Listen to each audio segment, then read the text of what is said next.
Nyla Carter just ousted her ex-fiancé from their tech empire. But as a new CEO enters her life and a lawsuit threatens everything, she must decide, is trusting again a strength or her final mistake?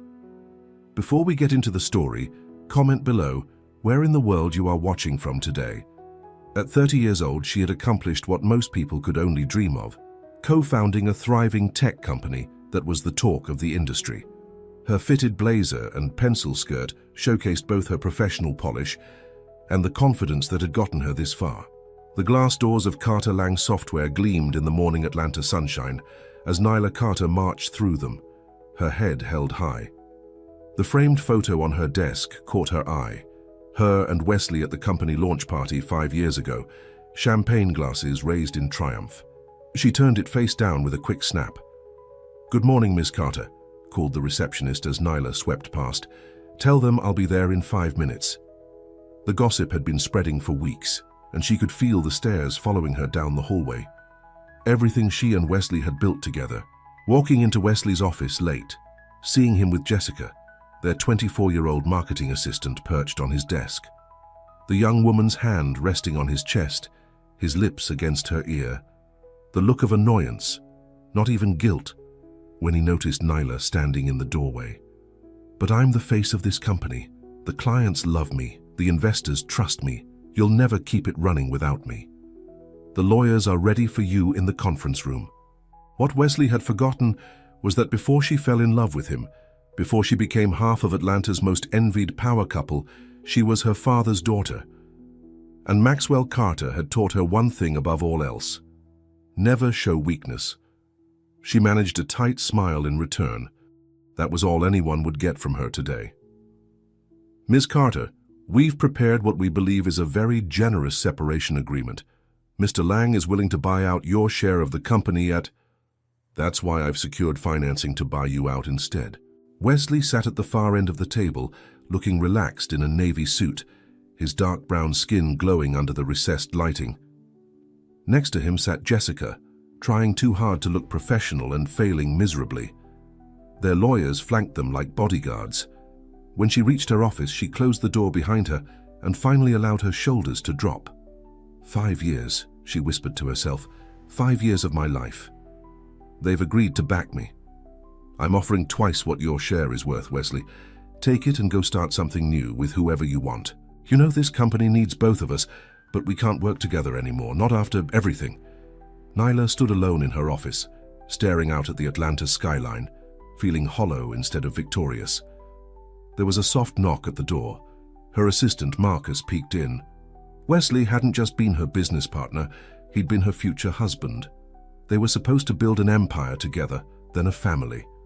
All those dreams shattered because he couldn't keep his hands off a woman 7 years younger. With Wesley gone, she needed to find someone to take over his responsibilities: client relations, investor meetings, the public face of the company. She needed a CEO who would work with her vision, not against it. Trust. As if she'd ever make that mistake again. Nyla took a deep breath and straightened her spine. When Marcus left, she opened her desk drawer and pulled out a stack of financial documents, the company's valuation, accounts, client roster, everything he thought she'd walk away from. The memory of that night flashed through her mind again. "You're working late," he'd said casually, as if she'd interrupted a business meeting. He'd been at Horizon Tech until last year, then taken a leave of absence. No current position listed. Curious, she did a search and found an interview where he mentioned stepping back from his executive role to care for his mother, who was battling cancer. "Would you be interested in discussing the opportunity?" That was 3 weeks ago. 3 weeks of hell, of lawyers, of Wesley trying to convince her to be reasonable and walk away with a settlement. In an industry where ambition trumped everything, here was someone who walked away from a promising career for family. "You're the creative genius, babe," he'd said, with that smile that used to make her weak in the knees. Every candidate looked the same, ambitious men eager to take control, to put their stamp on her company. "I hope I'm not overstepping. I remembered our conversation from the Atlanta Tech Summit and thought of you."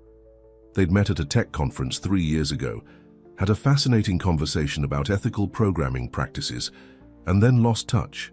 She could see it in their cover letters. hear it in their voices during phone screenings. Neela grabbed her tablet and headed for the conference room. The conference room fell silent as she entered. Thank you. How could she explain that she needed someone who valued something more than success? Someone who might understand that business and humanity weren't separate things. She passed away 3 months ago. I have to admit, your message surprised me. CEO is a big role. Why me? He was just as she remembered, tall and lean with warm brown skin and thoughtful eyes. His curly black hair was cut short, and he wore a simple button-down shirt and slacks rather than the power suits most executives favored. Let's make this quick, Neela said, sitting down across from her legal team. I have a company to run. I know my message was out of the blue. Wesley's lawyer cleared his throat. I'm not selling, Neela cut in. She'd chosen a quiet corner table where they could talk privately. Last I heard, you and Wesley Lang were taking Carter Lang Software to new heights. Now you're looking for a CEO? Wesley leaned forward. Neela, be reasonable. Jacob asked smart, incisive questions that showed he'd done his homework before the meeting. You seem more than capable of running things. I've never been much of a spotlight person.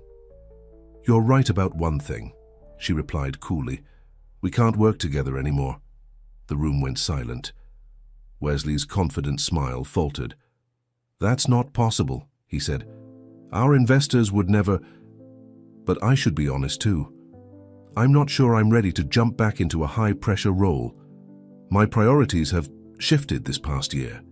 I've already spoken with them, Neela interrupted, sliding a document across the table. Watching my mother fight for every day changed my perspective. We build tools that help small businesses thrive. Real people with families and dreams who need technology that works for them, not against them. Before I was climbing the ladder because that's what everyone expected. Now I want my work to matter, to have purpose. I don't need someone hungry for glory or looking to make their mark.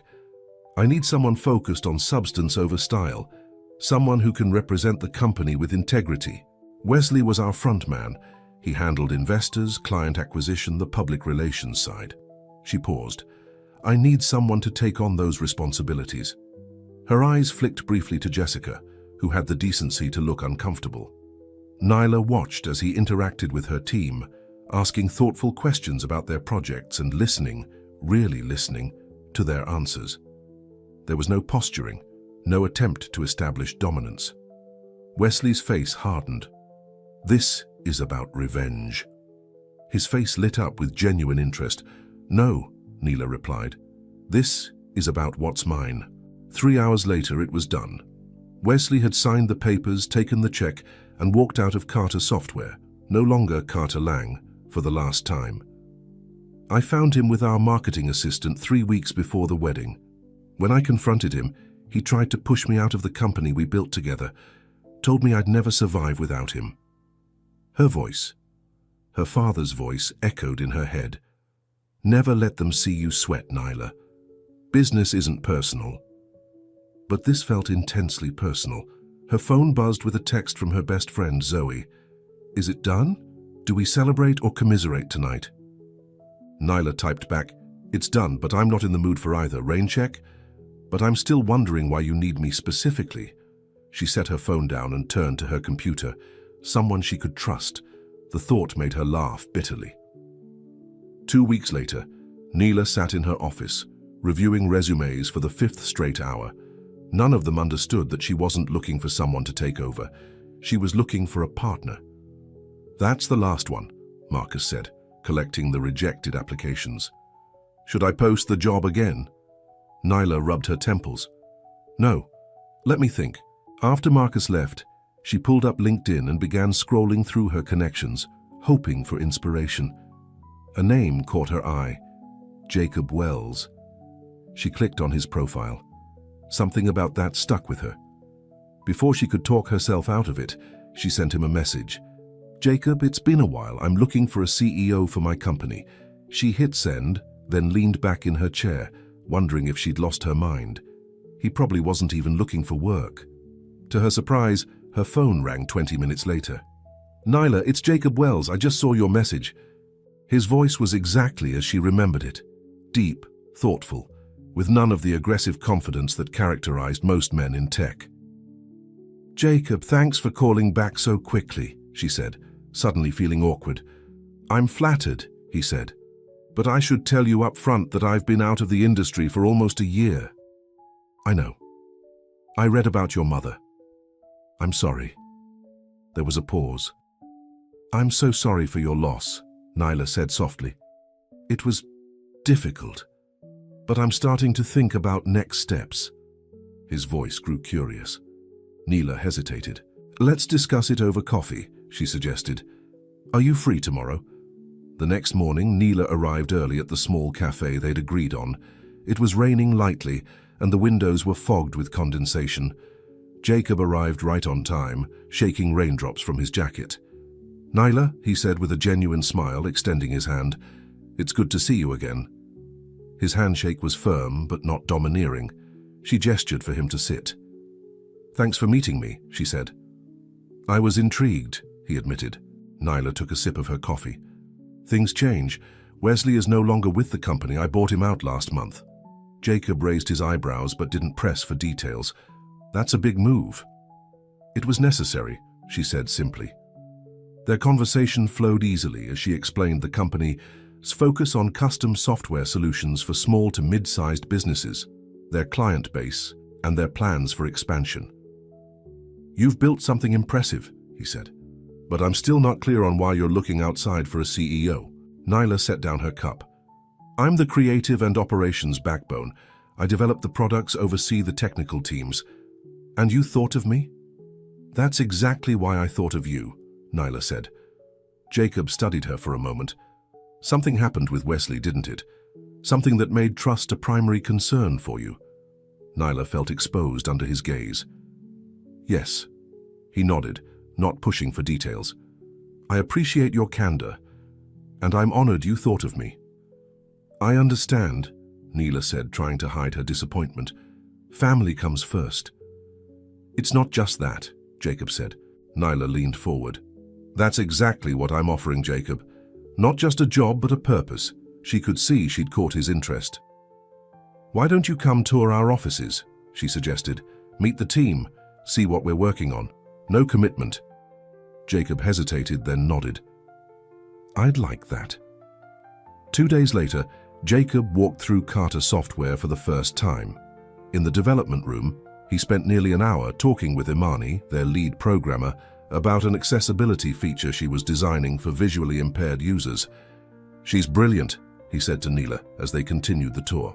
"I know," Nyla replied. "That's why I hired her straight out of college when all the big tech firms were circling." Jacob nodded appreciatively. "You have good instincts about people." Nyla felt a twinge of bitterness. Not always. They ended in her office, where she offered him a seat across from her desk. "So what do you think?" she asked. "I think you've built something special here," Jacob said. "Your team respects you. The work is meaningful." He paused. Nyla took a deep breath. If she wanted his trust, she needed to offer some of her own. "Wesley and I were engaged," she said flatly. Hardened. "I proved him wrong." Jacob was quiet for a moment. "I'm sorry that happened to you, both personally and professionally." "I don't want pity," Nyla said quickly.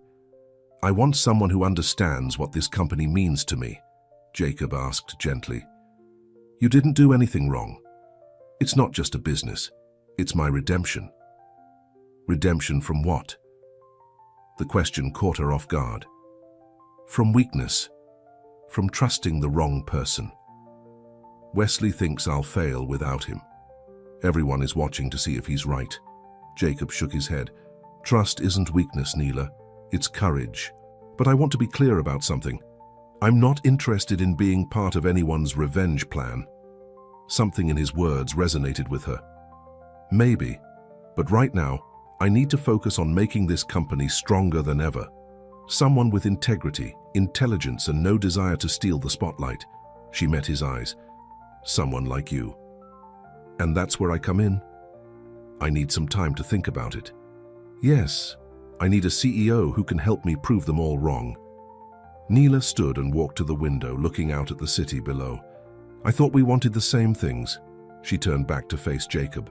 I was wrong about him, but I wasn't wrong about this company, about what we're building here. She told herself it didn't matter, that she'd find someone else if he declined. Jacob leaned back in his chair, considering. It's a compelling offer. It's not about revenge, Nyla insisted. It's about building something that matters.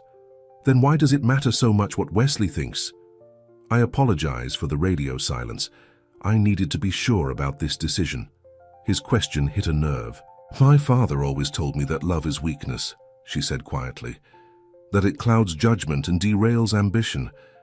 I thought Wesley was the exception. Jacob stood too, his expression thoughtful. For what it's worth, Nyla, I think your father was wrong. Love isn't weakness. It's the thing that makes any of this matter at all. Nyla nodded. Of course. Take all the time you need. As she walked him to the elevator, he turned to her. The elevator doors closed before she could respond, leaving her standing there, wondering if she'd just found her new CEO or scared away her best candidate with too much honesty. If I'm going to be CEO, I need to know you trust me to make decisions. I can't just be a figurehead. I need a true partner, Jacob, someone who complements my strengths and challenges me when necessary. A week passed with no word from Jacob. Nyla threw herself into work, staying late every night, trying not to check her phone every hour. But deep down, she knew no one else would be right for this role, for her company, for her. On Friday evening, as she was reviewing quarterly projections alone in her office, her phone rang. Jacob's name flashed on the screen. Hello? She answered, trying to sound casual. Nyla, it's Jacob. Her heart sank. He was calling to decline. Jacob Wells wasn't just smart or trustworthy or humble, though he was all those things. He was also brave enough to step into a complicated situation that most people would avoid. She informed the management team of the new appointment, cleared out Wesley's old office, and instructed IT to set up Jacob's accounts and access. Maybe love wasn't weakness. I understand, she said, keeping her voice steady. These things take time. I'd like to accept your offer, he interrupted. When Jacob walked through the doors, briefcase in hand and a determined expression on his face, something shifted inside her. Thunder rumbled outside as Atlanta's summer storm season kicked into high gear. Every morning he arrived before dawn, coffee in hand, ready to tackle another day of challenges. Every evening, Nyla found herself staying later than usual, telling herself it was to help him transition, not because she enjoyed his company. Exactly the kind of client we want to grow with. For the first time since discovering Wesley's betrayal, she felt hopeful. She hesitated. Wesley never really did. For him, it was all about the deal, the money, the status. No one had asked her that, not even Zoe, who'd spent weeks helping her pick up the pieces. She smiled sadly. And he believed in my ideas when no one else did. At least I thought he did. Nyla nearly dropped her phone. You would? Yes, but I have two conditions. Wesley had always chased the biggest names, the flashiest contracts. Jacob saw potential where others saw small potatoes. You were on the fast track at Horizon Tech, executive by 30. Then you walked away to care for your mother. She tilted her head. Most men in this industry wouldn't make that choice. Or commitment. Single mom, worked 2 jobs to put me through college. He smiled at the memory. She used to say, Jacob, being smart is a gift, but being kind is a choice. Make that choice every day. Or both. She braced herself. Go on.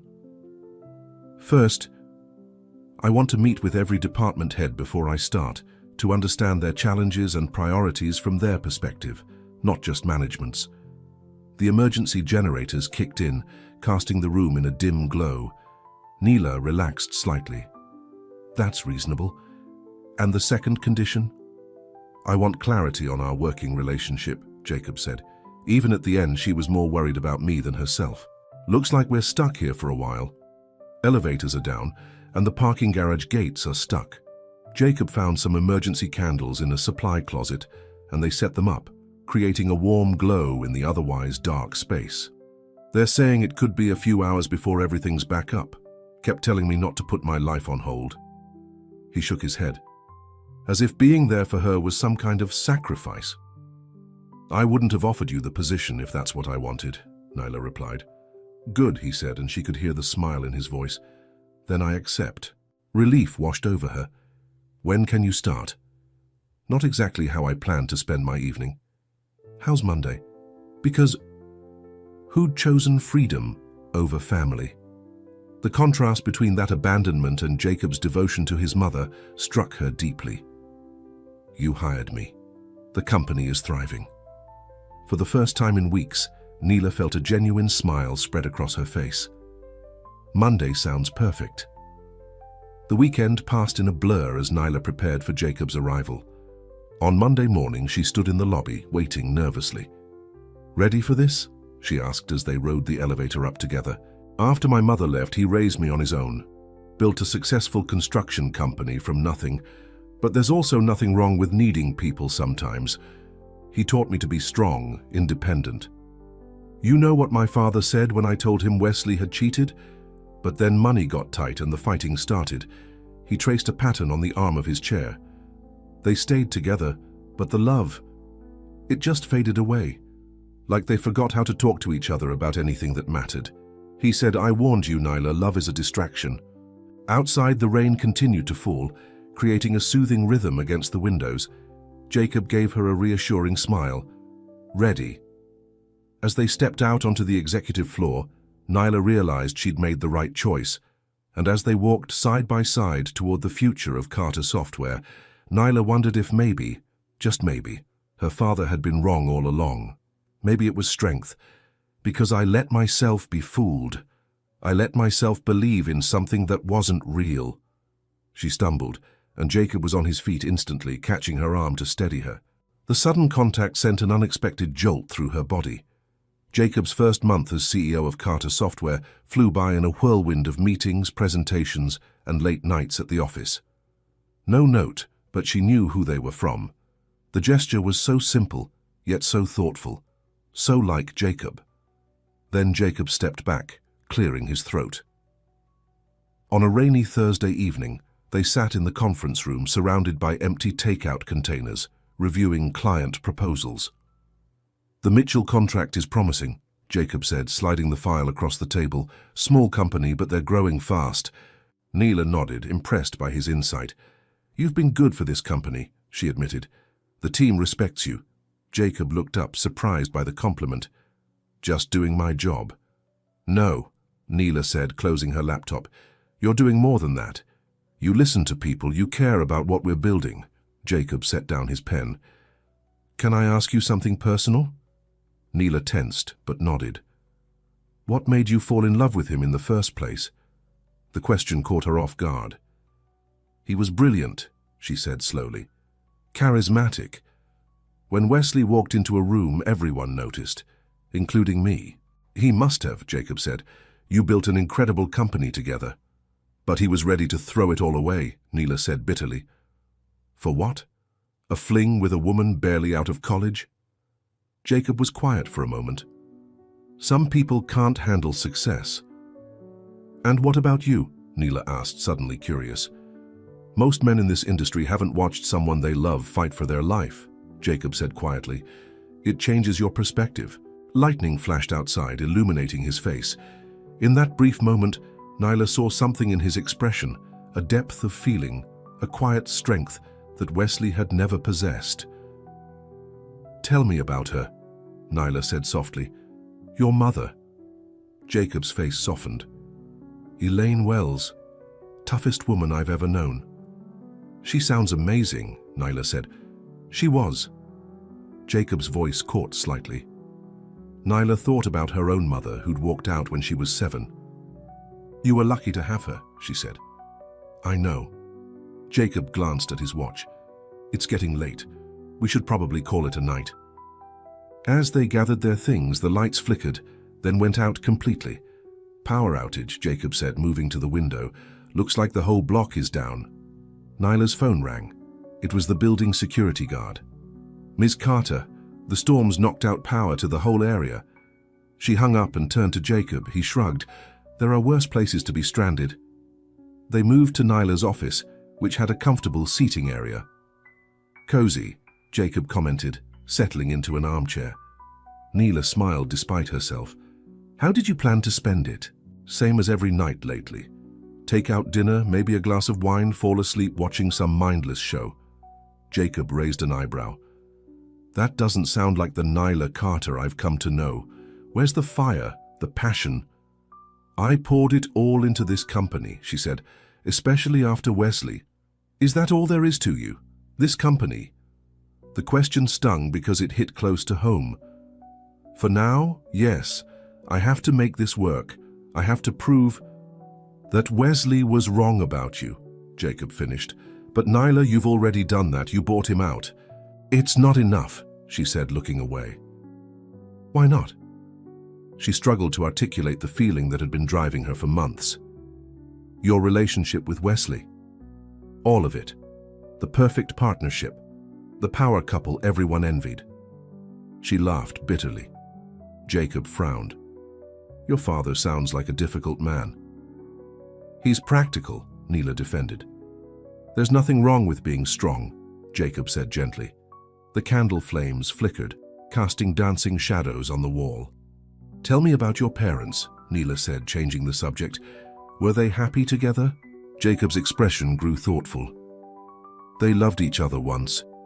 I remember that from when I was very young. Is that why you've never married? Neela asked. Partly, he admitted, and partly because I've never met someone who made me want to risk it, someone who felt worth it. Their eyes met across the dim room, and something unspoken passed between them. Nyla looked away first. We should check if the power's back, she said, standing abruptly. But as she moved toward the door, her foot caught on the edge of the carpet. You okay? He asked, his face inches from hers. Fine, she said, but didn't pull away. For a moment they stood frozen, his hand still on her arm, their breath mingling in the candle-lit darkness. Let me check the hallway, he said, his voice slightly rough. Neela watched him go, her heart beating faster than it should. What was happening to her? Jacob was her CEO, her business partner, nothing more. But as she followed him into the hallway, she couldn't ignore the fact that for the first time since Wesley's betrayal, she'd felt something other than anger or determination. She'd felt possibility. The next morning, Neela arrived at the office to find a coffee and a blueberry muffin, her favorite, waiting on her desk. She tried to focus on work, but her mind kept drifting back to the previous night. The candlelight, the conversation, the moment when he caught her arm and the world seemed to stand still. Her intercom buzzed. Ms. Carter, there's someone here to see you. He doesn't have an appointment, but he's quite insistent. Who is it, Marcus? There was a pause. It's Mr. Lang. Neela felt her stomach drop. Wesley. Here. Now. Send him in, she said, steeling herself. Wesley strode into her office like he still owned it, impeccably dressed in a designer suit, his cologne announcing his presence before he spoke. Nyla, he said, flashing that smile that used to make her weak. You look good. Running this place agrees with you. What do you want, Wesley? She asked coldly. He sat down, uninvited. Just surprised you went with someone so understated, not exactly known for his killer instinct. Jacob has exactly the qualities this company needs. Can't I check in on my old company? See how things are going? It's not your company anymore, and things are going very well, thank you. That whole story about leaving to care for his mother, nice cover. Wesley leaned forward. I heard you hired Jacob Wells as CEO. Interesting choice. What's that supposed to mean? Nothing. Nyla's jaw tightened. If you say so. Wesley shrugged. Though I hear Horizon Tech let him go because he couldn't handle the pressure. That's a lie, Nyla said, her voice dangerously quiet. They've been declining meetings with us for years. His smile was all teeth. Jacob Wells, right? Heard good things. I'm sure you have important CEO things to do. He turned to Nyla. We should catch up properly sometime. Dinner, perhaps? Your loss. Good luck with everything. He nodded to Jacob. Both of you. Is it? Have you seen his personnel file? The real reason he left? In fact, we just landed the Mitchell contract. Before Nyla could respond, the door opened and Jacob walked in, stopping short when he saw Wesley. "Sorry, I didn't realize you had company," he said, his expression carefully neutral. "About why you left Horizon Tech." Wesley stood, extending his hand. Wesley Lang, Nyla's ex-partner, in every sense of the word. Jacob shook his hand briefly. "Mr. Lang, seeing how my old company is doing under new management, what brings you by?" "Just checking in." "Your old company is doing exceptionally well," Jacob said, his tone pleasant but firm. Wesley's smile faltered slightly. "Mitchell Shipping?" "They appreciated our approach," Jacob said. "Not every client wants flash. Some prefer substance. I did leave Horizon to care for my mother. That part is true, but there's more to the story." He met her eyes. "I was being groomed for COO. Fast track, like you said. They told me to look the other way if I wanted that promotion.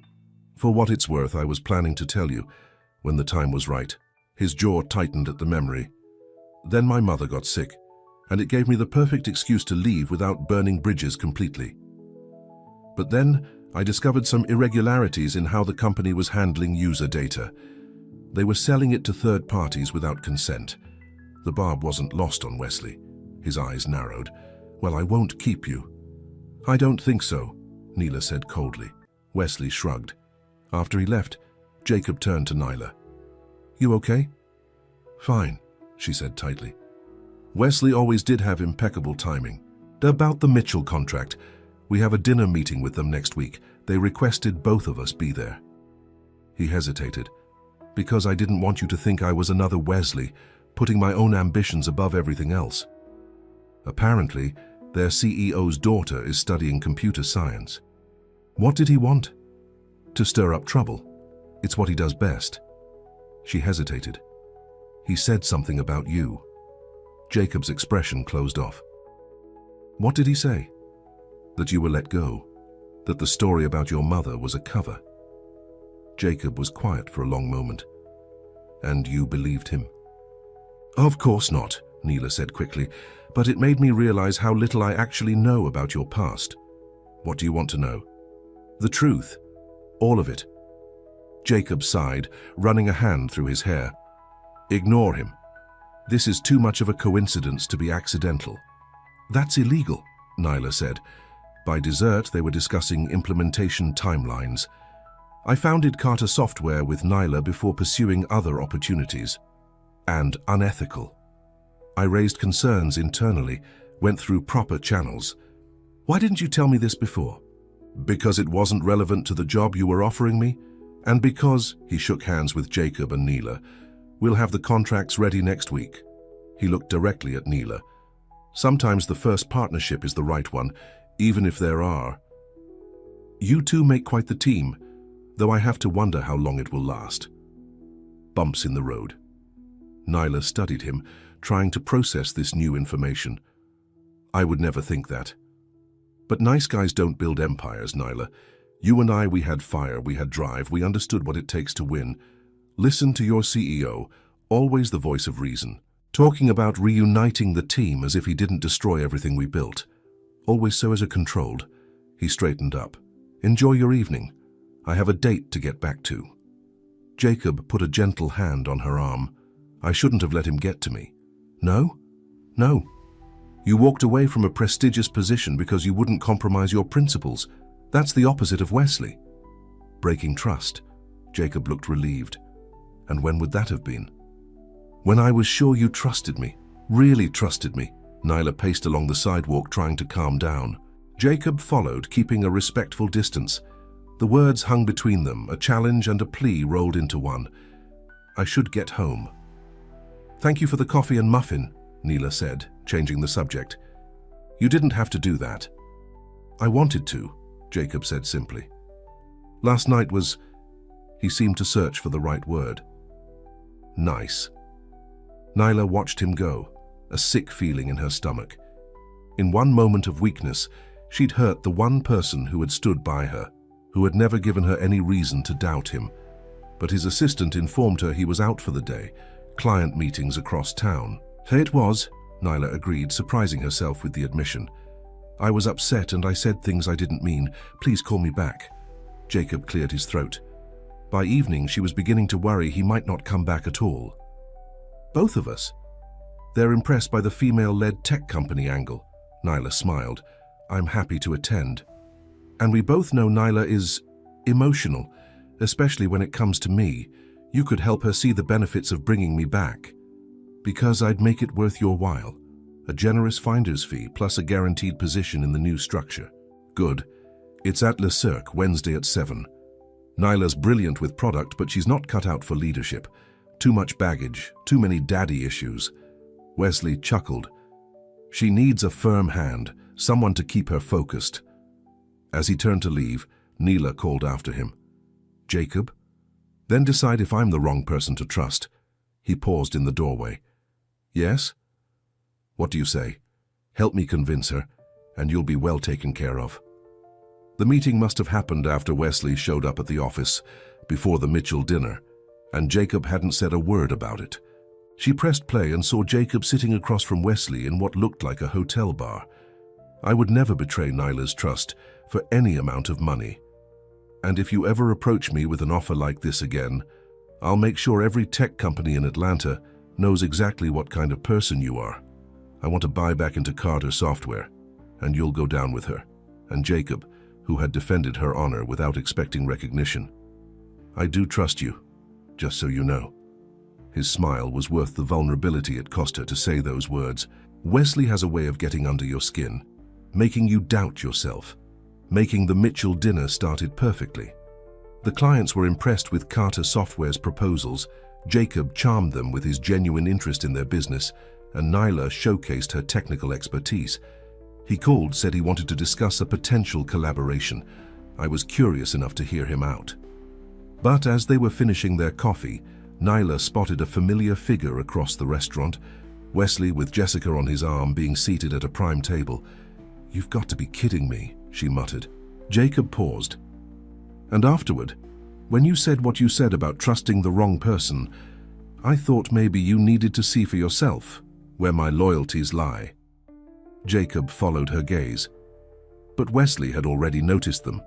He whispered something to Jessica, then made his way over to their table. Well, isn't this cozy, he said, his smile not reaching his eyes. The Mitchell contract, I presume. Congratulations. Mr. Mitchell looked confused. You know each other? Wesley Lang, Wesley said, extending his hand to Mitchell. Other opportunities, Nyla repeated under her breath. Mr. Lang has a different company now, Jacob interjected smoothly. A competitor, actually. Wesley's smile tightened. For now. Though I'm always open to discussions about reuniting the original team. Mitchell seemed to sense the tension. Well, we should be going, early flight tomorrow. After the Mitchells left, Wesley lingered. What's that supposed to mean? Nyla demanded. Wesley leaned closer.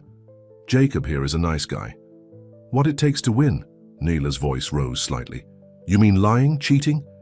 People at nearby tables glanced their way. This isn't the place, Nyla, he said quietly. Wesley smirked. As he walked away, Nyla felt her hands shaking with rage. I can't believe him, showing up here with her. He's trying to get under your skin, Jacob said. Don't let him. Too late. She grabbed her purse. I need some air. Outside, the summer night was thick with humidity. I'm sorry, she said finally. It's understandable, Jacob said. He hurt you. It's not just that. Nyla stopped pacing. It's what he said about you, about us as a team. What about it? That we don't have what it takes, that you're too nice to build something great. Jacob stepped closer. And you believe that? No, Nyla said quickly, but what? But sometimes I wonder if I'm making the same mistake again, putting my trust in the wrong person. The words came out before she could stop them, and she immediately regretted them. Jacob's expression shuttered. I see, he said, his voice suddenly formal. Well, I appreciate your honesty. Jacob, I didn't mean... It's fine, Nyla. I understand. He glanced at his watch. It's getting late. Jacob, please. But he was already walking away, hailing a taxi. All because Wesley's poison was still in her system. The next morning, Nyla arrived at the office early, determined to apologize to Jacob. She tried calling, but it went straight to voicemail. "Jacob, it's me, about last night." The day dragged on endlessly. Every time the elevator dinged, she looked up, hoping it was him. Just as she was about to leave, Marcus buzzed her. "Ms. Carter, there's a delivery for you." A moment later, he appeared with a small box. Inside was a thumb drive and a note in Jacob's handwriting. "Watch this." Puzzled, Nyla plugged the drive into her computer. It contained a single video file, a recording of a meeting. "I appreciate you meeting with me," Wesley was saying. "I'll get right to the point." Jacob's expression was neutral. "That's not my decision to make. Nyla is the owner." "But you're the CEO," Wesley leaned forward. "And why would I do that?" Wesley smiled. "New structure. Once I'm back in, things will change." Jacob's expression hardened. "Someone like you?" "Exactly. We had a good thing going before complications arose. We could have that again." Wesley took a sip of his drink. Jacob stood up. "Mr. Lang, let me be very clear." Wesley's smile faded. "You're making a mistake, Wells. Nyla will crash and burn without me." "I'll take my chances," Jacob said, then walked away. The video ended, and Nyla sat back, stunned. Her phone rang. Jacob's name flashed on the screen. "Did you watch it?" he asked when she answered. "Yes," she said, her voice thick with emotion. "When did this happen?" "Yesterday afternoon." "Why didn't you tell me?" "I was going to, at dinner. But then he showed up and you were already upset." Nyla closed her eyes, overwhelmed by the contrast between the two men in her life. Wesley, who had claimed to love her while plotting behind her back. "I'm so sorry, Jacob. What I said last night, I didn't mean it." "I know," he said gently. "You doubt others." "Where are you?" she asked suddenly. "At home." "Why?" "Because I need to see you, to apologize properly." There was a pause. "I'll text you my address." 30 minutes later, Nyla stood outside Jacob's apartment door, her heart racing. She'd never been to his home before. This felt like crossing a line, from professional to personal. But after watching that video, she knew she had to see him face to face. She knocked, and a moment later, Jacob opened the door. He was dressed casually in jeans and a faded t-shirt, his feet bare. It was the first time she'd seen him without his professional armor. "Come in," he said, stepping aside. His apartment was simple but tasteful. Bookshelves lined one wall, filled with well-worn volumes. A piano stood in the corner. "You've never given me any reason to doubt you." Large windows overlooked the city lights. "I didn't know you played," she said, nodding toward the piano. "My mother taught me. It relaxes me." He gestured to the couch. "Please, sit." Nyla perched on the edge of the sofa, suddenly nervous. "Jacob, I came to apologize. What I said last night was unfair and untrue." "It's okay, Nyla. I understand why you have trust issues. That's no excuse." She met his eyes. "You deserve better." Jacob sat beside her, close but not touching. "Can I ask you something?" "Anything." He hesitated, then reached out to take her hand. "And you matter to me, Nyla, not just as my boss or my business partner. For months, she'd been cold inside, frozen by betrayal and determined to never be vulnerable again. But here, now, something was thawing. As a person. Why did you really hire me, the truth? You saw someone who was hurting, and you didn't try to fix it or exploit it. What Wesley did, that's on him, not you. You don't have to risk everything all at once, just don't shut down the possibility." A crack in the wall she'd built around her heart. "You just acknowledged it." She smiled faintly. "Do you know how rare that is?" Nyla took a deep breath. "Because when we met at that coffee shop, you looked at me, really looked at me, and saw more than just a businesswoman with a successful company." Then she hurried away before she could see his reaction, her heart racing with something that felt dangerously like hope, about building something new rather than just defending what she had. "For what it's worth, Nyla, I think you're the strongest person I've ever met. Not because you don't feel fear or doubt, but because you keep going despite them." Jacob's expression softened. You're an extraordinary woman, Nyla. He moved from group to group, making sure to speak with everyone, from senior developers to the newest interns. Unlike Wesley, who had always gravitated toward the most important or attractive people at events, Jacob gave everyone the same genuine attention. For understanding, more relaxed. Zoe gave her a knowing look. And you can't take your eyes off him. She handed one to Nyla. The company's thriving and you seem different. For everything. My father always said emotions cloud judgment, and he was right. Look at how I reacted last night. He's a good CEO. I'm lucky to have found him. One appearance by Wesley, and I lashed out at the one person who's been nothing but loyal to me. I know that intellectually, but emotionally, she shook her head. Not even Wesley. Your father's wrong, Jacob said firmly. Emotions don't cloud judgment. They inform it. They tell us what matters. The simple touch of his hand on hers sent warmth spreading through her body. I don't know if I can do this, she whispered. Do what? Jacob is nothing like Wesley. Anyone with eyes can see that. Trust again.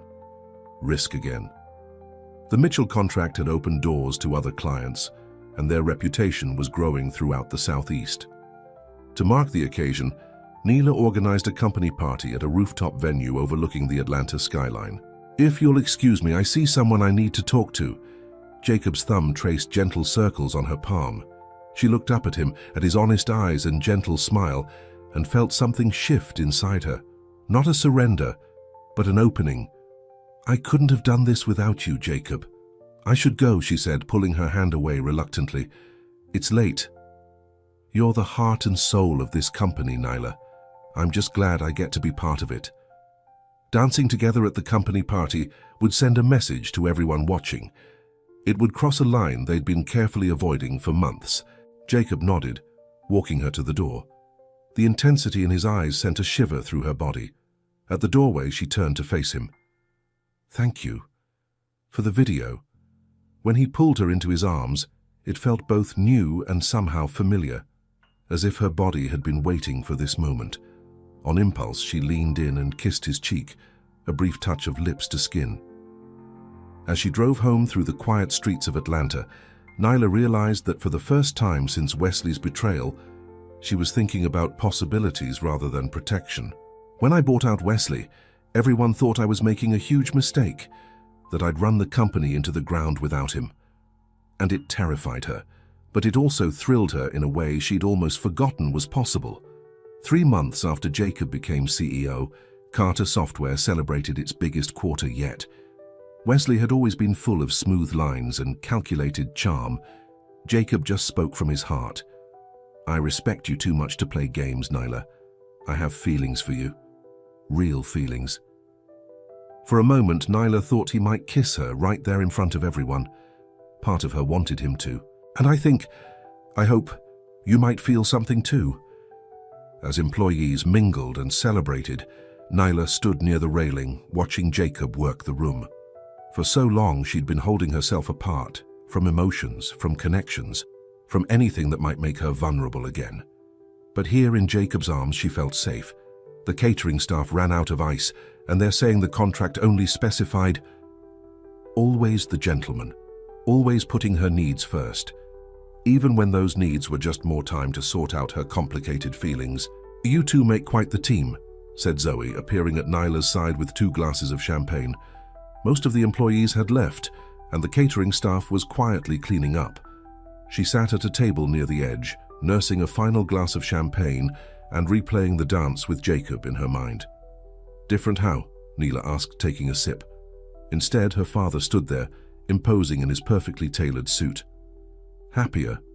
He rarely attended her company functions, claiming he didn't want to overshadow her success with his own reputation in the business world. Nyla flushed. Is that all he is? Your CEO? If all you want is friendship and a professional relationship, I can accept that, but I needed you to know where I stand. Zoe, don't start. His expression was unreadable. I saw you dancing with your CEO. His voice was calm but carried an edge. You mixed business with pleasure once before, and it nearly cost you everything you'd built. I'm just saying, I've known you for 10 years, and I've never seen you look at anyone the way you look at Jacob. Nyla turned to her friend. It's complicated, we work together. Until they are. And in life. Maxwell leaned forward. Listen to me, Nyla, you've done something impressive here. You took a bad situation and turned it around. Don't risk it all for another office romance. So did you and Wesley. And look how that turned out. Zoe rolled her eyes. Is that all he is? Your mother taught me that lesson the hard way. A good man? As much as she wanted to dismiss his warnings, they had found purchase in the fertile soil of her own doubts and fears. And weakness is a luxury you can't afford, not if you want to protect what you've built. He adjusted his cufflinks. Just be careful, Neela, that's all I'm saying. Before Neela could respond, Jacob approached them, smiling warmly. Ladies, he said, enjoying the party? Very much, Zoe replied. In fact, I was just telling Neela how impressed I am with what you've accomplished here. But then reality sets in, and I remember all the reasons why mixing personal and professional is a bad idea. It's all Nyla, Jacob said. I'm just helping execute her vision. And I meant what I said earlier. I won't push whatever you decide. I respect. And modest too, Zoe said with a pointed look at Nyla. As Zoe walked away, Jacob leaned on the railing beside Nyla, their shoulders almost touching. You look beautiful tonight, he said quietly. Nyla glanced down at her navy blue dress. It was more feminine than her usual business attire, a concession to the special occasion. Thank you, she said. You clean up pretty well yourself. Jacob chuckled. High praise coming from you. They stood in comfortable silence for a moment, watching the city lights twinkle below. We did it, Nyla said finally. But you proved them wrong. We proved them wrong, she corrected. He turned to face her. Yes, you could have. Something in his tone made her look up at him. Dance with me? He asked suddenly, holding out his hand. Neela hesitated. But tonight, with success all around them and champagne bubbling through her veins, she didn't care. Yes, she said, placing her hand in his. He led her to the small dance floor where a few other couples were swaying to the soft jazz playing in the background. Everyone's watching, she murmured as they began to move together. Let them, he replied, his hand warm and steady against her back. As they danced, Neela allowed herself to relax into his embrace. What are we doing, Jacob? She asked softly. He looked down at her, his expression open and unguarded. I think we're finally stopping pretending. Pretending what? That there's nothing between us, that we're just colleagues. His hand tightened slightly on her waist. The honesty in his words took her breath away. I do, she admitted. But it scares me. I know. He guided her through a gentle turn. And I'd never push you. As the song ended, they stopped dancing but didn't pull apart immediately. Instead, he stepped back respectfully, though his eyes still held hers. Thank you for the dance, he said. Jacob, she began, but was interrupted by Marcus hurrying over. Ms. Carter, I'm sorry to bother you, but there's a situation that needs your attention. I'll handle it, Jacob said, giving Neela a small smile. You keep enjoying your party. As he walked away with Marcus, Nyla felt both relief and disappointment. Later that night, as the party wound down, Nyla found herself alone on the rooftop. She heard footsteps approach and looked up, expecting to see Jacob. Daddy, she said, surprised. I didn't know you were coming. Maxwell Carter hadn't changed much over the years, still broad-shouldered and intimidating at 65, with closely cropped grey hair and penetrating dark eyes. Thought I'd stop by, he said, taking a seat across from her. Congratulations on your quarter. Thank you. Nyla smiled, genuinely pleased by his rare praise. How long have you been here? Long enough? Nyla felt herself tense. Jacob, yes. He seems very attentive. He's a good man. Maxwell raised an eyebrow. What are you asking, Daddy? I'm asking if you've learned anything from what happened with Wesley. Nyla set down her glass.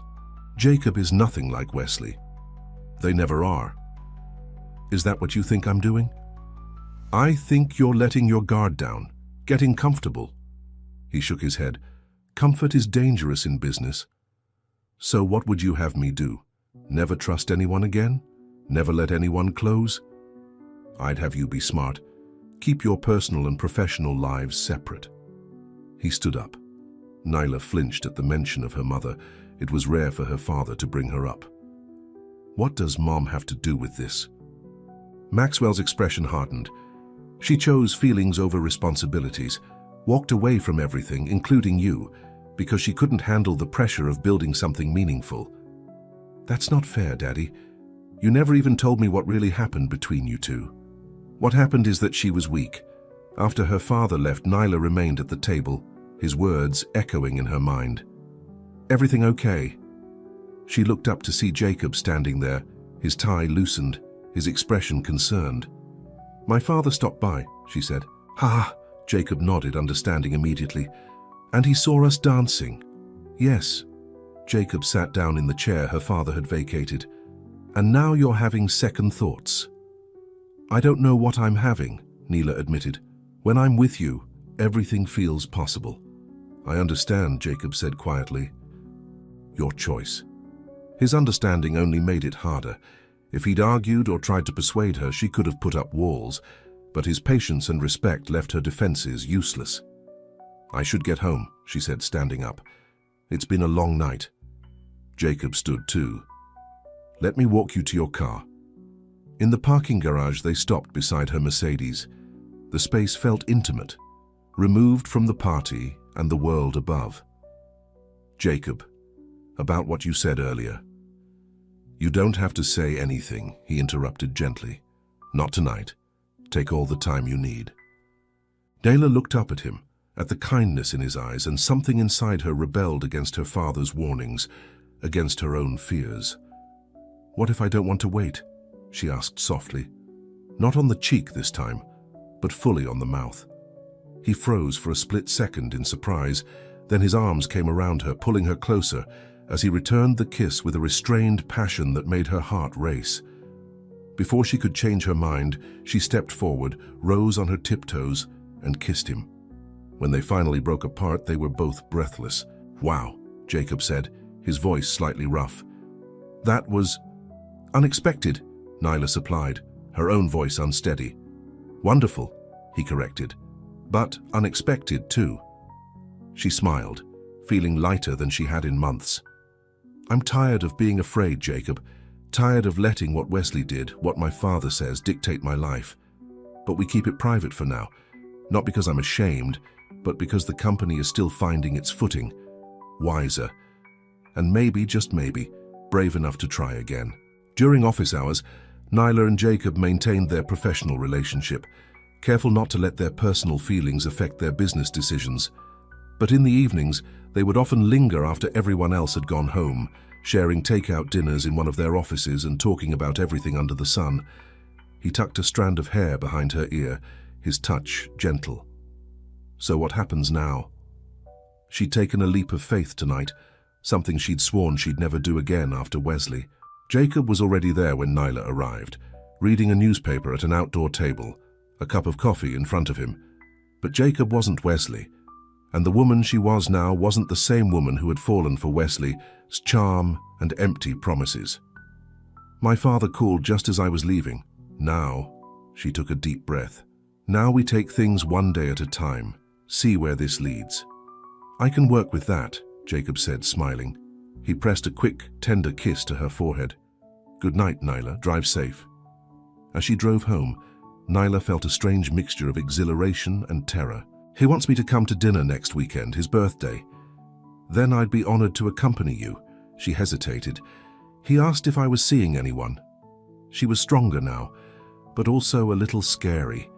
She stirred her coffee absently. I keep waiting for the other shoe to drop, because I think I might be falling in love with you. The next few weeks passed in a whirlwind of work and stolen moments. This isn't casual for me. With Wesley, there had always been an element of performance, both of them playing roles in public, presenting the perfect power couple image. With Jacob, she felt like herself. No pretense, no masks. More than okay. Did you tell him it was me? I just wanted you to know where I stand. On weekends, they explored Atlanta together, visiting museums, hiking in nearby parks, or simply enjoying quiet dinners in out-of-the-way restaurants where they were unlikely to run into anyone from work. She squeezed his hand. He's claiming I breached our original partnership agreement and is demanding control of the company. I wanted to ask you something first. One Sunday morning, they met at a small cafe in a neighborhood far from the business district.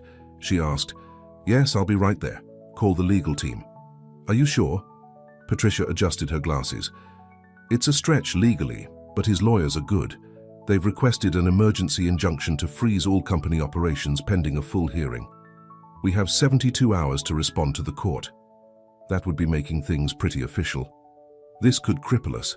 We have deliverables due to Mitchell next week if we can't operate now." "Sorry I'm late," she said, sliding into the seat across from him. "And we need to show that Wesley's claim is without merit and brought in bad faith. My father's going to have opinions no matter what I do. I'd rather face them with you by my side." Neela grew increasingly agitated as she read through Wesley's claims. "But we also need to review that original partnership agreement with a fine-tooth comb. He can't stand that I succeeded without him. If there's any ambiguity in the language of that clause, Wesley's team will exploit it." Jacob folded the paper and set it aside. "Everything okay? Fine. He's alleging that when you bought him out, you violated a clause in your original partnership agreement that gave each of you right of first refusal on any new investment or ownership changes." "And what did you say?" "I said yes." Nyla met his eyes. "Is that okay? Wesley is targeting me, but you're caught in the crossfire." Jacob reached across the table to take her hand. "Not yet." "Anything. Right beside you. We're going to fight this together, and we're going to win. Because I've seen what you can do when you set your mind to something." He took her hand. "And because what we're building, both this company and us, it's worth fighting for. Tomorrow's going to be a long day. Would you come with me to the dinner?" "I don't deserve you, Jacob Wells. You deserve everything good in this world, Nyla. I was going to tell you that I'm falling in love with you too, including love. Especially love. Because I'm not going anywhere, lawsuit or no lawsuit." Jacob's eyebrows rose in surprise. "I'm sure." Nyla took a deep breath. "I'm tired of hiding, Jacob." His smile was warm enough to melt the last of her doubts. As they enjoyed their breakfast, Neela found herself thinking how different this relationship was from anything she'd experienced before. "What are you thinking about?" he asked, noticing her thoughtful expression. "How easy this is," she replied honestly. "Being with you. Is that a good thing?" She offered one to her father, but he declined. "It's a great thing. Anytime." Jacob's expression grew serious. "Nyla, I need you to know something. I'm in this for real. Wesley's lawsuit was more than just a legal challenge. It was a direct attack on everything she'd worked so hard to rebuild after his betrayal. But thank you for offering. It's not casual for me either," she said softly. "Good." He smiled again. "It's time to stop playing defense and go on the attack." The words hung in the air between them, both terrifying and exhilarating. Neela felt her heart pounding in her chest. "You don't have to say it back," Jacob added quickly. "One phone call to the right people, and he'll be too busy fighting his own legal battles to pursue this lawsuit. I'm going to win this the right way, with the truth." Neela reached for his hand again. "Jacob, that's not how I do business, Daddy." Her phone buzzed loudly on the table, interrupting whatever she had been about to say. It was Marcus. "And in war, you use every weapon at your disposal. I was going to call you tomorrow, after we filed our response." "I'm sorry," she said, answering the call. "Marcus? What's wrong?" Jacob watched her expression change from annoyance to concern as she listened. "When did this happen?" She hung up and looked at Jacob, her face pale. "We need to go to the office. You know what I see when I look at Jacob Wells? Or are you so eager to believe in love again that you're ignoring the Red A man who left a promising career at Horizon Tech under mysterious circumstances? A man who was conveniently available when you needed a CEO. A man who worked his way into your confidence and now into your heart. What's happened? Wesley has filed a lawsuit against the company. Against me, personally. Her voice shook slightly. I've learned that not all men are like Wesley. Some are honest and decent and trustworthy. Jacob was on his feet immediately. Let's go. 20 minutes later, they rushed into the Carter Software offices, where Marcus and their lead attorney, Patricia Gomez, were waiting in the conference room. What exactly is Wesley claiming? Nyla demanded as soon as they sat down. Patricia pushed a document across the table. That's absurd, Nyla said. I bought his shares directly. There was no third party involved. He's claiming the financing you secured constitutes a change in ownership structure that triggered the clause. Can they do that? Jacob asked. They can try, Patricia replied. Nyla felt sick. We're not going to let that happen, Jacob said firmly. Patricia, what's our best countermove? The attorney thought for a moment. We need to demonstrate that freezing operations would cause irreparable harm, not just to Carter Software, but to your clients. The video, Nyla said suddenly. Jacob, the recording you made of Wesley trying to bribe you, that proves he's acting in bad faith. Jacob nodded. I'll get it to Patricia right away. That could help, Patricia agreed. I'll pull the files, Marcus said, heading for the door. For the next several hours, they pored over documents, building their defense. He's trying to destroy everything we've built, she said, pushing away from the table in frustration. Jacob touched her arm gently. He won't succeed, Nyla. We have the truth on our side. Sometimes that's not enough, she said bitterly. By evening, they had the outline of their response prepared. Patricia would file it first thing in the morning. You should both get some rest, the attorney advised. After Patricia and Marcus left, Jacob and Nyla remained in the conference room, surrounded by scattered papers and empty coffee cups. I'm sorry, Nyla said quietly. For what? For dragging you into this mess. Jacob moved his chair closer to hers. Nyla, look at me. She raised her eyes to meet his. I'm exactly where I want to be, he said firmly. How can you be so sure? Because I know you. Tears welled in Nyla's eyes. Yes, you do, he said simply. She leaned forward and rested her forehead against his, drawing strength from his presence. Earlier today, she whispered, before Marcus called, Jacob's hand came up to cup her face. That's good to hear. They stayed like that for a long moment, connected and calm in the eye of the storm Wesley had created. Finally, Nyla straightened up. We should go home, get some sleep. You're right. Jacob stood and gathered his things. Do you want me to come over, just to be there? Nyla shook her head. I need to process all this, clear my head. She touched his arm.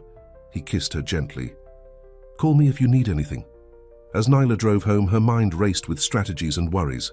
When she arrived at her condo, she was surprised to find her father waiting in the lobby. Daddy, what are you doing here? Maxwell's expression was grave. Marcus called me, told me about Lang's lawsuit. Nyla sighed. Let's talk upstairs, he said. In her apartment, Nyla kicked off her heels and poured herself a much-needed glass of wine. This is serious, Nyla, Maxwell said, settling into an armchair. Wesley could destroy everything you've built. I know that, she replied, taking a long sip. We're fighting it. With what strategy? She explained their approach, including Jacob's recording of Wesley's bribe attempt. Maxwell nodded slowly. That's a start. But you need to hit back harder. What do you mean? I mean, Wesley hurt you once. Now he's trying to do it again. Nyla frowned. What are you suggesting? I have information about Wesley's new company, financial irregularities, potential investor fraud. Maxwell's eyes were cold. You want me to set Wesley up? Have him investigated? Nyla shook her head. This isn't business, Nyla. This is war. No. Nyla set down her glass. Maxwell studied her for a long moment. This new approach of yours, it wouldn't have anything to do with your CEO, would it? Jacob Wells. Nyla tensed. What are you implying? I'm not implying anything. I'm asking directly. Are you involved with him? Yes, she said defiantly. I am. Her father sighed heavily. Oh, Nyla, haven't you learned anything? I've learned plenty. And you think Jacob is one of those? I know he is. Maxwell stood up and walked to the window, looking out at the city lights. "Stop it," Nyla said sharply. "You don't know him, do you?" Her father turned to face her. "Have you looked into his background, really looked? Flags? There are no red flags with Jacob." Maxwell reached into his jacket and pulled out a folder. "Are you sure about that?" He placed it on the coffee table between them. Nyla stared at it, her stomach knotting. "What is this?" "Background check. Comprehensive." Maxwell tapped the folder. "Before you dismiss what I'm saying, read it. Then decide if your Jacob is really who you think he is." After her father left, Nyla sat staring at the folder for a long time. Part of her wanted to throw it away unopened, to trust in what she knew of Jacob, his kindness, his integrity, his gentle strength. Not again, not with everything at stake. But another part of her, the part that had been shaped by Wesley's betrayal and her father's warnings, whispered that she couldn't afford to be naive. With trembling hands, she opened the folder and began to read. The report contained information about Jacob's departure from Horizon Tech that contradicted what he'd told her. It mentioned a confidential settlement, a non-disclosure agreement, and most disturbing of all, it revealed that before approaching Horizon's leadership about the data privacy concerns, Jacob had met secretly with Wesley. Their entire relationship, professional and personal, could be based on a lie. "You were right. We need to go on the offense, but I need to handle this my way." 20 minutes later, she sat back, her mind reeling. But if there was one thing Nyla Carter knew how to do, it was survive betrayal. Wesley, who was a Horizon competitor at the time, the implications were clear. Jacob might have been feeding information to Wesley years before they ever met at Carter Software. Nyla felt sick. Had she been played again? Was this all part of some long game Wesley had been running? Nyla had barely slept, her mind racing with questions and doubts. The background report her father had given her sat in her briefcase, a weight she couldn't ignore. Patricia looked confident, their counterfiling ready. There was no sign of Jacob yet. She reached for her phone, then hesitated. What would she even say to Jacob? How could she ask if everything between them was a lie? In truth, she couldn't bear to speak to him until she knew for certain. Was he the man she'd fallen in love with, or had it all been an elaborate deception? Instead, she called the one person who had never let her down, even when she wished he would. Daddy? Outside, a storm was brewing, lightning occasionally illuminating the night sky, a perfect mirror to the turmoil in her heart. After hanging up, Nyla sat in her darkened living room, the background report still open on her coffee table. Tomorrow, she would face Wesley in court. And after that, she would confront Jacob with what she'd learned. The thought of losing him, of discovering he'd been Wesley's ally all along, was almost unbearable. Last night, after reading the report, she'd considered calling Jacob and confronting him immediately. Nyla spotted Wesley and his legal team at the far end, heads bent in conversation. "I brought the video file on a secure drive for Patricia, and I have a printed transcript if the judge needs it. He's trying to get under your skin." Wesley looked up and caught her eye, a small, confident smile playing at his lips. He raised his coffee cup in a mock toast. "You didn't answer my calls last night. I was worried." But her father's voice had echoed in her head. "Never show your hand too early." She'd done it once. She could do it again. Even if this time it broke her heart completely. It was from her father. "Remember, no matter what happens in there, you're a Carter. You'll survive." Wesley and his team were already seated at the plaintiff's table. The room was nearly empty otherwise. Emergency injunction hearings weren't usually public spectacles. When he reached Nyla, he moved to embrace her, but she stepped back slightly. Confusion flashed across his face. "Mr. Lang is seeking to freeze company operations pending resolution of his claim that Ms. Carter violated their partnership agreement." She peered over her glasses. "I've reviewed the initial filings. Mr. Braddock, you may present your client's case." She reviewed the filings briefly before looking up. She did so using financing that effectively changed the ownership structure of the company without honoring Mr. Wesley himself. Took the stand briefly, expressing regret over the personal fallout with Nyla, but insisting that business was business, and she had violated their agreement. She avoided looking at Jacob, afraid of what she might see or reveal. Lang's right of first refusal on those changes. This constitutes a clear breach of their agreement. The morning of the court hearing dawned grey and rainy. She'd avoided Jacob's calls and texts the night before, claiming exhaustion. She arrived at the courthouse early, her legal team already waiting. When Mr. Lang and Ms. Carter formed their partnership 5 years ago, they included a mutual protection clause that required each to offer the other first right of refusal on any ownership changes. When Ms. Carter orchestrated her hostile takeover, I was hired by Ms. Carter approximately 5 months ago, after she bought out Mr. Lang's interest in the company. "Are you ready for this?" Patricia asked. When I refused, he became threatening, suggesting that Ms. Carter would crash and burn without him, and that I would go down with her. He claimed he wanted to discuss a potential collaboration between our companies. Given his history with Ms. Carter, I thought it prudent to document our conversation. Mr. Lang's actions clearly demonstrate that this lawsuit is simply another tactic in his campaign to regain control of a company he voluntarily sold his interest in. "As ready as I'll ever be," Nyla replied, smoothing her charcoal grey suit. "Has Jacob arrived?" "Not yet. He texted that he's on his way." Nyla nodded, trying to ignore the twist in her stomach. Mr. Wells is hardly an impartial witness. He and Ms. Carter are involved in a romantic relationship. But that began well after the events described in the recording. So she'd waited, planning to watch Jacob in court to see whose side he was really on when the chips were down. The courthouse corridor was busy with lawyers and clients hurrying to various proceedings. "Ignore him," Patricia advised. "Too late for that," Nyla muttered. "Lang?" Just then Jacob appeared, striding quickly down the hallway. A witness who can testify that Mr. Wells met with Mr. Lang during his time at Horizon. "Is everything okay?" he asked quietly.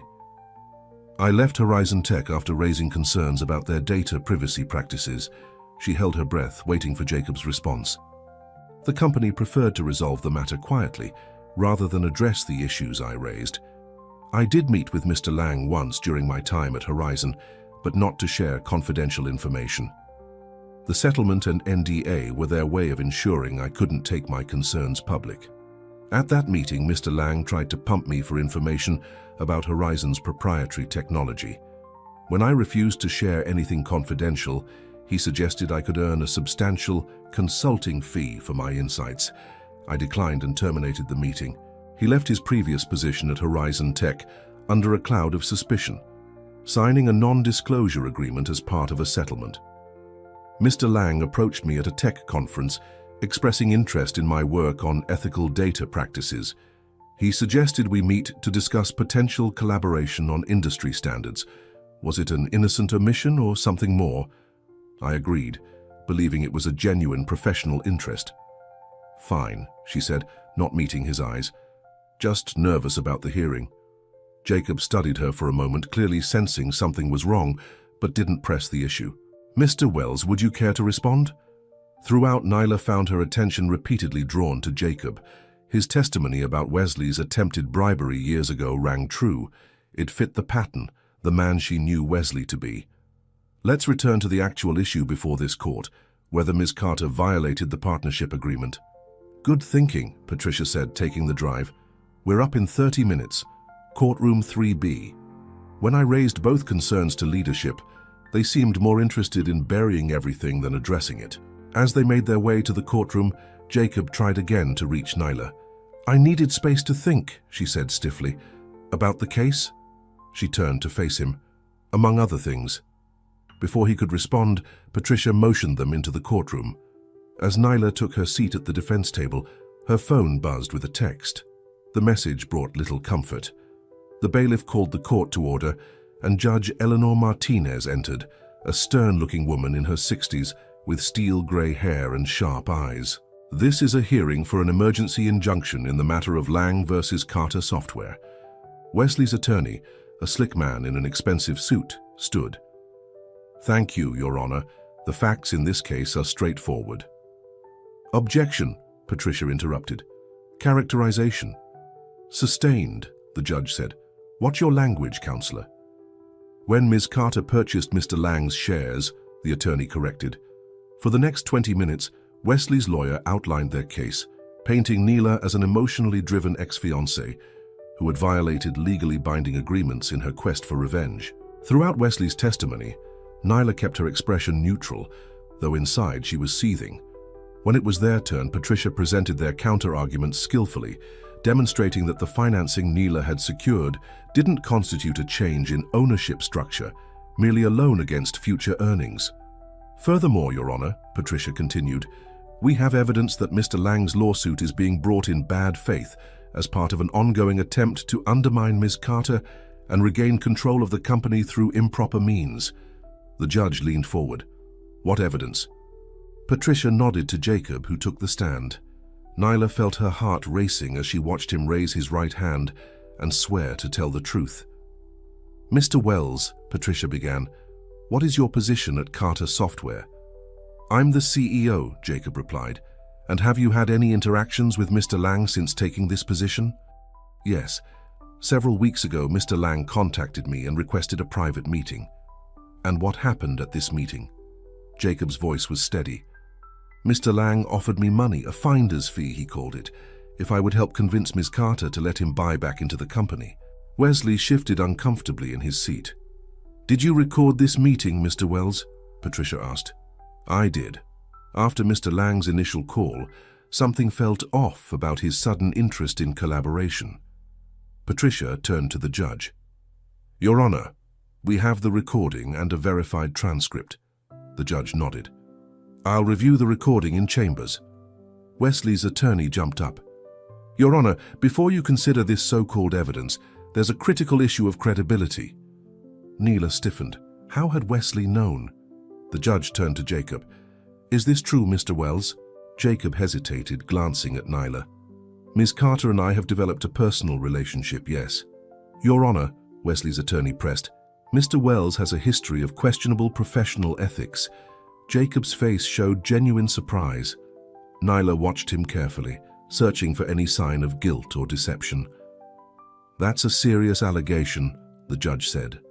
Jacob straightened his shoulders. Yes, Your Honor. And did you ever share Horizon's confidential information with competitors? Say with Mr. Absolutely not, Jacob said firmly. Your Honor, Wesley's attorney interjected, we have evidence suggesting otherwise. This was it, the moment Neela had been dreading since reading her father's report. That's partly true, Jacob admitted, causing a ripple of surprise in the courtroom. Then why? The judge asked. Jacob turned slightly, now addressing Neela directly as much as the judge. He took a deep breath. Neela saw Wesley shift uncomfortably again. Did you report this to Horizon? The judge asked. I did. It was shortly after that I discovered their own data privacy issues. Wesley's attorney tried to pursue this line of questioning, but the judge cut him off. This is all very interesting, but it's tangential to the matter at hand. The hearing continued for another hour, with both sides presenting technical arguments about the financing structure and the language of the partnership agreement. But why hadn't Jacob told her about this previous encounter? Finally, the judge called a brief recess to review all the evidence before making her ruling. As they filed out of the courtroom, Jacob touched Neila's arm lightly. Can we talk? He asked quietly. She nodded, leading him to a secluded corner of the hallway. Something's wrong, he said. You've been distant since last night. What happened? Neila hesitated, then reached into her briefcase and pulled out her father's report. This happened. My father had you investigated. Jacob's expression registered surprise, then hurt as he scanned the document. And you believed this? Without even asking me? I didn't know what to believe, Neila said defensively. It says you met with Wesley years ago. You never told me that. It was one meeting years before I met you. Neila, do you really think I've been working with Wesley all this time? That everything between us has been some elaborate con? I shut him down when I realized what he was after. Because it wasn't relevant, Jacob replied. This is about him, isn't it? His influence, his warnings. The report also mentions a settlement with Horizon, secret terms, an NDA. My father warned me not to trust too easily. The motion for emergency injunction is denied. Mr. Lang is free to pursue his underlying claim through normal channels, but Carter Software may continue its operations without restriction. Yes, exactly as I testified. They wanted to silence me about their data practices. Jacob's voice was tight with controlled emotion. While the technical question of whether Ms. Carter's financing constituted a change in ownership structure is complex, I find Mr. Lang's claim to be without sufficient merit to justify the extraordinary remedy of an emergency injunction. They'd won the first battle, but at what cost? Her relationship with Jacob, the trust they'd been building, lay in ruins around her. Put so bluntly, it did sound far-fetched, but doubt, once planted, was hard to uproot. "I don't know what to think," she admitted. "Wesley has already fooled me once. Meet me at the office in an hour." "Your father," Jacob repeated, a flash of understanding crossing his face. Before Nyla could respond, Patricia approached. "They're calling us back in. The judge has made her decision." Back in the courtroom, Judge Martinez looked grave as she addressed both parties. "I've reviewed the evidence presented by both sides, including the recording of Mr. Lang's meeting with Mr. Wells." He smiled thinly. "So, Lang's injunction was denied. That's good. But the underlying case remains." Nyla felt a wave of relief wash over her. "Furthermore," the judge continued, "the evidence suggests that Mr. Lang's lawsuit may indeed be motivated by improper purposes rather than a genuine legal grievance." Wesley's face darkened with anger. His attorney leaned over, whispering urgently, but Wesley shook him off and stormed out of the courtroom. Outside, as their legal team celebrated the victory, Neela stood apart, her emotions in turmoil. Over responsibility. Said she felt trapped by marriage, by motherhood. He shook his head. "I built my business for us, for our future. From the pain of knowing your own mother didn't want you enough to stay. But she couldn't see past her own desires. Not this simple, devastating truth. She had left because she wanted to. I should have told you sooner, but I wanted you to be strong, to never depend on anyone who could hurt you that way." Confirmed it was a single meeting where Wesley tried to bribe him for information. He refused. Nyla. All her life, she'd been shaped by her mother's absence, by the lessons her father had drawn from that abandonment. Trust no one completely. Love is a liability. Strength means self-reliance. Who had taught her that vulnerability wasn't weakness, but courage? She turned to find Jacob standing behind her, his expression solemn. "Whatever you decide about Jacob, do it with your eyes open. Don't let emotion cloud your judgment." "We need to finish our conversation," he said. "Nyla, when your mother left us, it nearly destroyed me. Nyla, my whole life I've been taught that letting people in is dangerous, that I need to protect myself. After what Wesley did to you, trust doesn't come easily. Not just because I loved her, but because I never saw it coming. I trusted her completely. By me. Your mother's choices were about her, not you. Never you." "Not here," she replied. Once he was seated, a heavy silence fell between them. He nodded, and they parted ways, each taking separate cars back to Carter Software. "For not coming to you directly with my concerns. Anyone who couldn't see your worth, who could walk away from you, that's their failing, not yours." When Neela arrived, she found her father waiting in her office. "Not because you're perfect or because you never have doubts. I love you because you're brave enough to keep trying even after being hurt. Because you built something beautiful out of something broken." "I heard the news," Maxwell said, rising from her chair. "Congratulations. I should have told you about meeting Wesley years ago. It didn't seem important at the time, but I see now why it matters. No more secrets between us, I promise." "How did you hear so quickly?" Nyla asked, setting down her briefcase. She found only sincerity and an emotion that made her breath catch. Love, steady and sure. "And I'm tired of letting fear dictate my life. Tired of my father's lessons, tired of Wesley's shadow. I have friends at the courthouse. Together." "Patricia thinks he'll drop it now." The judge all but called him out for filing in bad faith. He sank into a chair uninvited. "I lost today. Badly. My lawyers are telling me to cut my losses, that pursuing the case further will only damage my reputation. When they broke apart, Nyla felt something shift inside her, a wall crumbling, light rushing in where darkness had dwelled for too long. Perhaps. Maxwell studied his daughter. You look troubled for someone who just won a major victory. I didn't come here to talk to you. Nyla sank into her chair. Jacob testified about meeting Wesley years ago. He laughed humorlessly. Well, I didn't see that coming. And you believe him? I don't know what to believe anymore. I want to propose a settlement. I drop the lawsuit permanently. In exchange, you sign a non-disparagement agreement. We both move on, focus on our separate businesses. Because even if you ultimately win, the process will drain resources you could be using to grow your company. Of course, have them contact mine. He moved toward the door, then stopped and turned back. For what it's worth, Nyla, I am sorry. Not for everything, but for how it ended between us. He paused. And because we were something to each other once before it all went wrong. With the finalization of the Mitchell acquisition, Carter Software is now positioned to expand our services nationwide. This growth represents not just a business achievement, but a testament to what we can build when we focus on integrity, innovation, and genuine partnership. The settlement agreement had been signed, and that chapter of her life was finally, truly closed. Maxwell sighed. She'd learned that her mother had struggled with depression, had felt overwhelmed by marriage and motherhood at a young age. Carter Software will be establishing a scholarship fund for young women in technology, with a focus on ethical programming practices and inclusive design. The story wasn't as simple as her father had painted it, not a straightforward abandonment, but a troubled woman making a painful choice. Someone who reminded me that true leadership isn't about control or dominance, but about trust and maybe in his way. She shook her head. But it doesn't matter anymore.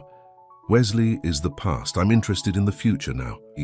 Beside him sat her father, his expression more relaxed than she could remember seeing it in years. It was rare for her father to speak of her mother, and Nyla found herself leaning forward, hungry for any scrap of information about the woman who had abandoned them. And that realization had begun to heal something deep inside her. The man who had cheated on her, tried to push her out of her own company, and then sued her when she outmaneuvered him. She asked, "We won today. The judge all but said your case has no merit." "What really happened between you two?" she asked. Maxwell's face hardened. She chose freedom over family. Why did you never talk about her all these years? Not enough to make her forgive him, but enough to make her consider his offer. "To protect you," he said simply. The words landed like a physical blow. Nyla had always imagined some grand conflict, some dramatic reason for her mother's departure. "I'm sorry," Maxwell said, seeing the pain in his daughter's eyes. "So, you taught me that love is weakness," Nyla said quietly. "I taught you to protect yourself." He moved toward the door. After her father left, Nyla sat alone, turning over his words in her mind. And she'd believed those lessons, internalized them so deeply that when Wesley betrayed her, it had felt like confirmation of everything her father had taught her.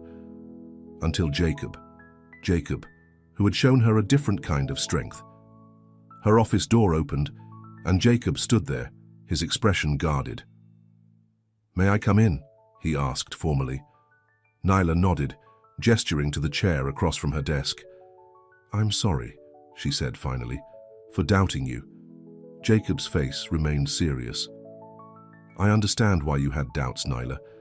It's not just Wesley," she admitted. "It's my father, my mother." "Your father was here," Jacob observed. "What did he say?" "He told me about my mother. Why she left." Nyla's voice caught. "She felt trapped by us." Jacob's expression softened immediately. He moved around the desk and knelt beside her chair, taking her hands in his. "Nyla, listen to me." "How do you know that?" "Because I know you," he said simply. Tears welled in Nyla's eyes. "I want to believe that." "Then believe this," Jacob said, his voice steady. "I love you." He reached up to gently wipe a tear from her cheek. Nyla looked into his eyes, searching for any sign of deception. "I love you too," she whispered. the words feeling both terrifying and liberating. Jacob smiled, relief washing over his features. Then let's write a new chapter. He leaned forward and kissed her, a kiss full of promise and healing. What happens now? She asked softly. Before Jacob could answer, there was a commotion in the hallway. Marcus appeared at the door, looking flustered. Ms. Carter, I'm sorry to interrupt, but Mr. Lang is here. He's demanding to see you. Nyla and Jacob exchanged glances. Send him in, she said, standing up and straightening her shoulders. Wesley burst into the office, his usual polish absent. His tie was loosened, his hair slightly disheveled. He stopped short when he saw Jacob. Of course you're here, he said bitterly. The faithful CEO. What do you want, Wesley? Nyla asked coolly. Wesley ran a hand through his hair. I want to end this. All of it. The lawsuit? Everything. They're right, Jacob said. Wesley shot him a venomous look. Anything you have to say to me, you can say in front of Jacob, Nyla said firmly. Wesley's gaze shifted between them, a realization dawning in his eyes. So it's like that, is it? You two are actually... What do you want, Wesley? Nyla repeated. He sobered. Nyla studied her ex-fiancé, trying to see past the charming exterior to the man beneath. Why should I agree to that? Because litigation is expensive and time-consuming, Wesley replied. There was a hint of genuine regret in his voice that surprised her. I'll need to review the terms with my lawyers, she said finally. Wesley nodded, standing up. After he left, Jacob moved to Nyla's side. Do you believe him? That he's sorry? Jacob smiled, wrapping an arm around her waist. Me too. 3 months later, Nyla stood at the podium in Carter Software's main conference room, addressing the assembled staff and press. Today marks a new chapter for our company, she said, looking out at the sea of faces. Her gaze found Jacob in the front row, his eyes shining with pride. The past months had brought many changes. Wesley had kept his word, dropping the lawsuit and moving on to other ventures. More significantly, Nyla had begun reaching out to people who knew her mother, piecing together a more complex picture of the woman who had left. Understanding didn't erase the hurt, but it helped Nyla see that her mother's departure hadn't been about her worth as a daughter. As we look to the future, Nyla continued, I'm pleased to announce another important development. Applause rippled through the room. Jacob's smile widened. Finally, on a personal note, Nyla said, her voice softening slightly, I want to thank someone who has been instrumental in our success this past year. Collaboration. She looked directly at Jacob now. Someone who showed me that what we build together is stronger than what we build alone. More applause, with several knowing glances exchanged among the staff. Their relationship wasn't a secret anymore, hadn't been since that day in court when Wesley's attorney had tried to use it against them. After the press conference, as the crowd dispersed for the reception, Nyla found herself momentarily alone with her father. That was quite a speech, Maxwell said, his tone careful. You've come a long way. Yes, I have, Nyla agreed. Some of it thanks to you. Maxwell raised an eyebrow. Oh. Those were valuable lessons. She met his gaze steadily. But I've learned some new ones too. About trust, about letting people in. You taught me to be strong, to stand on my own. He's a good man, better than I gave him credit for. After your mother left, I was so focused on protecting you from pain that I might have prevented you from finding joy. Her father glanced across the room to where Jacob was chatting with some of the developers. Yes, he is. Nyla reached out and squeezed his hand. We were both doing the best we could with the tools we had. Maxwell cleared his throat. I may have been overly cautious in my advice to you. It was as close to an apology as her father had ever come. Jacob approached them, nodding respectfully to Maxwell. Mr. Carter, enjoying the celebration? Sorry to interrupt, but the Mitchell team just arrived. They're asking for you. Indeed. Congratulations on the acquisition. Impressive work. Thank you, sir. Jacob turned to Nyla. I'll be right there. She gave her father a quick hug. Don't leave without saying goodbye. But I don't mind hearing it again. I'm so proud of you, Nyla Carter, of what you've built, of who you are. As she and Jacob walked together toward their clients, he leaned in close. "Everything okay with your father?" "Better than it's been in a long time," she replied. "We're finding a new way forward." "I'm glad." "No, the company, yes. But this?" She had started this journey determined to prove Wesley wrong, to show that she could succeed without him. Along the way, she'd discovered something far more valuable than professional validation, the confidence and the fear. She finally understood what her father had never taught her, that true strength came not from building walls, but from having the courage to live without them. He touched her heart lightly.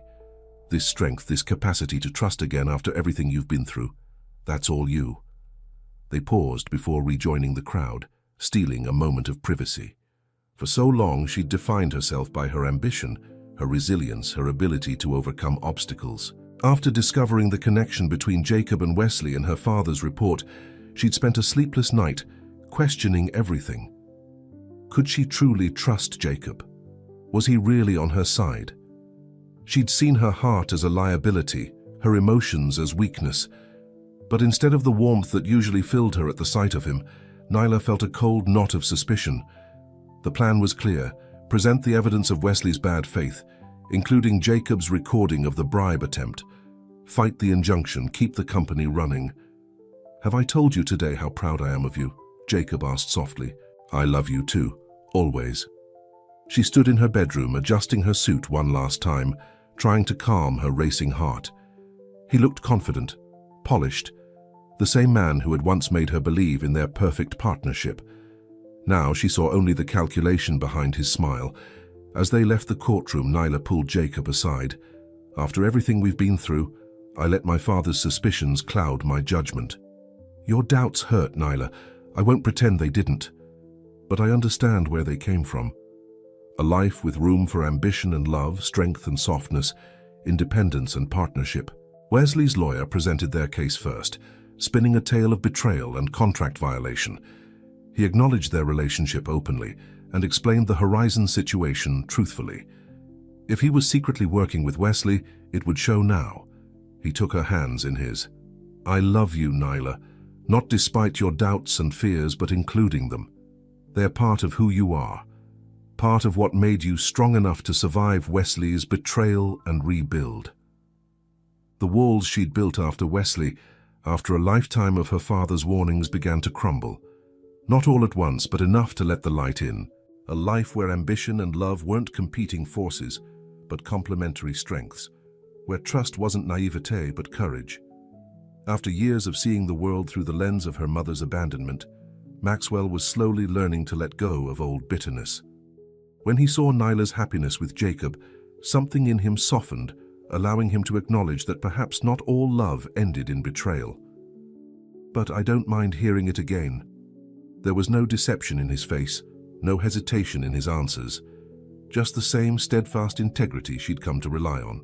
"I am so proud of you, Nyla Carter, of what you've built, of who you are."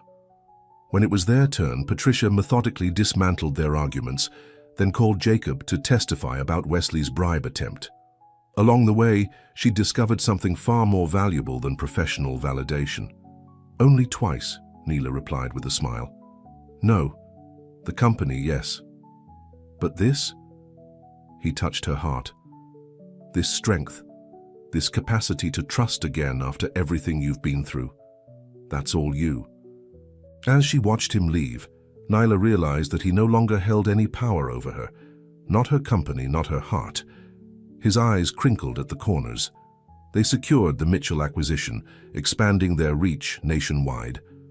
A life with room for ambition and love, strength and softness, independence and partnership. In that moment, she understood that what she had built wasn't just a successful company. Her relationship with Jacob deepened, built on a foundation of trust they had both fought for. "We built it together," she corrected gently. Jacob shook his head. "Remember, whatever happens, we face it together." Nyla felt a rush of emotion so powerful, it momentarily took her breath away. But standing here now, looking into the eyes of a man who saw all of her, the strength and the vulnerability, "I love you," she said simply. Jacob's smile was like sunshine breaking through clouds. As they rejoined the celebration, Neela felt a sense of completion, of coming full circle. She'd discovered that what she built wasn't just a company, but a life that was entirely, gloriously her own. The morning of the hearing dawned bright and clear, a stark contrast to the storm of emotions raging inside Neela. Today was the day. Wesley's lawsuit would be addressed in court, and everything she'd worked for hung in the balance. Her phone buzzed with a text from Jacob. "I'll meet you at the courthouse." The simple message brought both comfort and a fresh wave of doubt. When she arrived at the courthouse, Jacob was waiting on the steps, a reassuring presence in a sharp grey suit. "Ready?" he asked as she approached. "As I'll ever be," she replied, keeping her distance. Inside, they met with Patricia and the rest of their legal team. As they walked into the courtroom, Neela spotted Wesley with his lawyers. The judge entered, and the hearing began. Neela watched Jacob intently as he took the stand. This was the moment of truth. But Jacob's testimony was clear and unwavering. He described Wesley's attempt to buy his loyalty, his threats when Jacob refused. The recording corroborated every word. When Wesley's lawyer tried to discredit Jacob by revealing their personal relationship and bringing up the old Horizon Tech meeting, Jacob didn't flinch. Watching him, Neela felt her doubts begin to crumble. The judge ruled in their favor, denying Wesley's injunction. "I need to apologize," she said quietly. "I doubted you." Jacob's expression was solemn. "That doesn't make it right." "No," he agreed, "but it makes it human." Tears welled in her eyes. "I don't deserve you." "Yes, you do," he said simply. "We deserve each other. All the good, all the bad, all the complicated in-between parts." As he pulled her into his arms, Neela felt something shift and settle inside her. Later that day, Wesley appeared at her office offering to drop the lawsuit in exchange for a non-disparagement agreement. The months that followed brought growth and healing. Carter Software thrived under her and Jacob's leadership. Even her relationship with her father evolved. On the day of the press conference announcing the Mitchell acquisition, Neela stood at the podium looking out at the faces of her team, her father, and Jacob. She had built a life on her own terms. As she and Jacob moved through the reception afterward, he leaned in close. "Have I told you today how proud I am of you?" he asked. "Only twice," she replied with a smile.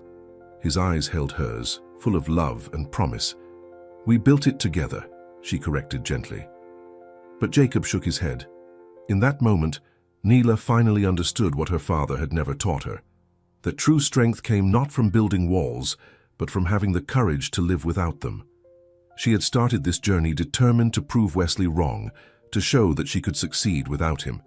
She'd discovered that what she built wasn't just a company, but a life that was entirely, gloriously her own. The end.